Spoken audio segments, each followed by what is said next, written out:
So welcome students. बघा, आपण जे मायक्रोबायोलॉजीचे मोस्ट एक्सपेक्टेड 6 पेपर दिले होते, त्याच्यामधून आपण almost 27 marks as it is directly question आपले उतरले होते तुमच्या युनिव्हर्सिटी पेपरमध्ये. तर बघा, आपण घेऊन आलेलो आहे सेकंड सीरीज, ज्यामध्ये आपण बघणार आहे इंडस्ट्रियल केमिस्ट्रीचं फर्स्ट सेमिस्टरचं इंडस्ट्रियल केमिस्ट्री पेपर. तर बघा, हे पण असणार आहे तुमचं. याच्यामध्ये पण 5 आपले मोस्ट एक्सपेक्टेड पेपर्स असतील. तर बघा, हा पण सेम पॅटर्न फॉलो करतो तुमचा 30 मार्क्सचा, आणि याच्यामध्ये 5 क्वेश्चन दिलेले असतात. Each question carries 6 marks. So पहिला आहे बघा, रायटिंग शॉर्ट. त्याच्यामध्ये तुम्हाला सॉल्व एनी 6 म्हणजे 1 लाईनचे क्वेश्चन आहेत. 1 मार्कसाठी 1 क्वेश्चन. तर बघा, पहिलं आहे convert 2.5 gram of 2.5 kilogram into grams. ते 2.5 केजी तुम्हाला ग्राम्समध्ये कन्वर्ट करायचं आहे. सेकंड आहे बघा, convert 750 centimetre cube to metre cube. Third आहे डिफाईन इक्विव्हॅलंट वेट. फोर्थ आहे बघा, defined equivalent weight of MgO, म्हणजे Mgची तुम्हाला दिलेली व्हॅल्यू 24 आणि ओची दिलेली आहे 16. त्यानंतर डिफाईन मोल, मोल काय आहे.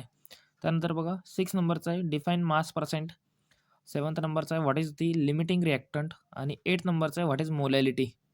हे सर्व तुमचे जनरल केमिस्ट्रीचे आहेत, इंडस्ट्रियल केमिस्ट्रीचे. त्यानंतर बघा, क्वेश्चन सेकंड आहे तुमचं solve any 2 questions out of 4. कोणते पण 2 सॉल्व करायचे. 3 मार्क्ससाठी 1 क्वेश्चन आहे. असे 6 मार्क्स. तर बघा, convert the following 4500 millilitre to लिटरमध्ये कन्वर्ट करायचं आहे. म्हणजेच काय, तुमचं 4.5 लिटर होईल तो. त्यानंतर 0.05 मीटर क्यूबला सेंटीमीटर क्यूबमध्ये कन्वर्ट करायचं आहे. त्यानंतर थर्ड आहे दिलेलं आहे यामध्ये बघा, 1.5 to 1.5 into 10⁶ mg to kg. हे तुम्हाला मिलीग्रामचं किलोग्राममध्ये करायचं आहे. त्यानंतर बघा, डिफाईन सेकंड क्वेश्चन दिलेलं, define and explain the following base units, derived units आणि SI युनिट्स. त्यानंतर सी दिलेलं आहे बघा, write short notes on FPS system. हे तुम्हाला कॅल्क्युलेशनची सिस्टम आहे. त्यानंतर आहे CGS system, centimetre gram second. आणि फोर्थ दिलेलं आहे, थर्ड दिलेलं आहे त्यामध्ये MKS सिस्टम. त्यानंतरचा 4 क्वेश्चन बघा, याच्यामध्ये कन्वर्ट द फॉलोइंग. फर्स्ट दिलेलं आहे यामध्ये 0.5 क्विंटल टू केजी. 0.5 क्विंटलला तुम्हाला केजीमध्ये कन्वर्ट करायचं, म्हणजे 1 क्विंटल म्हणजे किती किलोग्राम होते. तसं तुम्हाला 0. मग अर्धा क्विंटल म्हणजे किती किलोग्राम. सेकंड दिलेलं बघा, 12,000 सेंटीमीटर टू मीटर्स. 12,000 सेंटीमीटर बघा, जसं जनरली जर बघितलं आपण तर 100 सेंटीमीटरचा 1 मीटर होतो. 1000 सेंटीमीटर म्हणजे 10 मीटर्स. 10 मीटर्स 120 मीटर्स होईल. त्यानंतर जनरली जर बघितलं आपण, थर्ड दिलेलं आहे यामध्ये 0.0025 किलोग्राम टू ग्राम्समध्ये कन्वर्ट करायचं आहे. म्हणजेच हे जनरली तुमचं किती होईल, नियरली अबाउट 0.0225 ग्राम्स होईल सपोज. त्यानंतर बघा, क्वेश्चन सेकंड दिलेलं आहे, थर्ड दिलेलं आहे NA2 क्वेश्चन्स. हे 3 मार्क्सचा क्वेश्चन आहे तुम्हाला, 6 मार्क्ससाठी 2 क्वेश्चन. तर बघा, calculate the molecular weight of H2SO4. H2SO4 म्हणजेच तुमचं याचं मॉलिक्युलर वेट द्यायचं आहे. त्यानंतर बघा, सेकंड दिलेलं आहे NH4NO3 आणि थर्ड दिलेली NO2CO3 डॉट 10H2O. यांचे तुम्हाला मॉलिक्युलर वेट कॅल्क्युलेट करायचे. क्वेश्चन सेकंड दिलेलं बघ, calculate percentage composition of C2H4O2 that is acetic acid. आणि सी दिलेलं आहे बघा, define the following terms. That is first one is the molecular weight, second one is equivalent weight, and third one is a mole fraction. So the fourth question is, a solution contains 15 gram solute dissolved in 135 gram of water. Calculate mass percent, mass fraction, and ppm means parts per meter.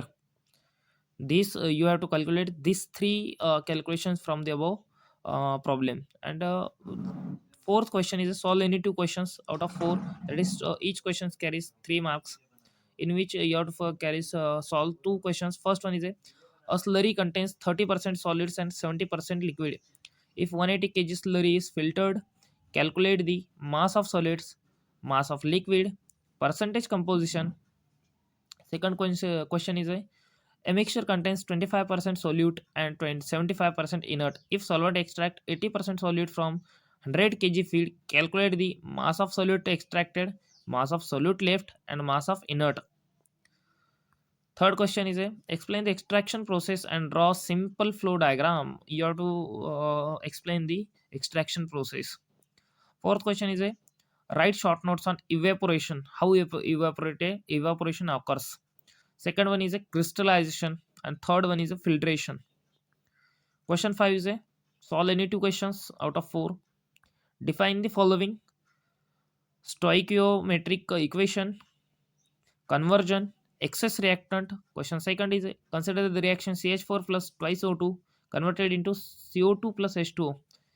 You have given the 120 mole CH4 and 180 mole O2. Conversion is equal to 85%. Calculate the moles of CO2 form, moles of H2O form, and moles of O2 consumed. C. Neutralization reaction: HCl plus NaOH, that is sodium hydroxide, converted into sodium chloride and water. Given 60 mole of HCl, that is hydrochloric, 80 mole NaOH. You have to calculate the limiting reactant, moles of NaCl formed, excess reactant left. And last, fourth question is a explain the material balance with chemical reaction and its type. So this is the first practice paper of your most expected practice paper, first of industrial chemistry of first semester. You must do all these questions. Thank you.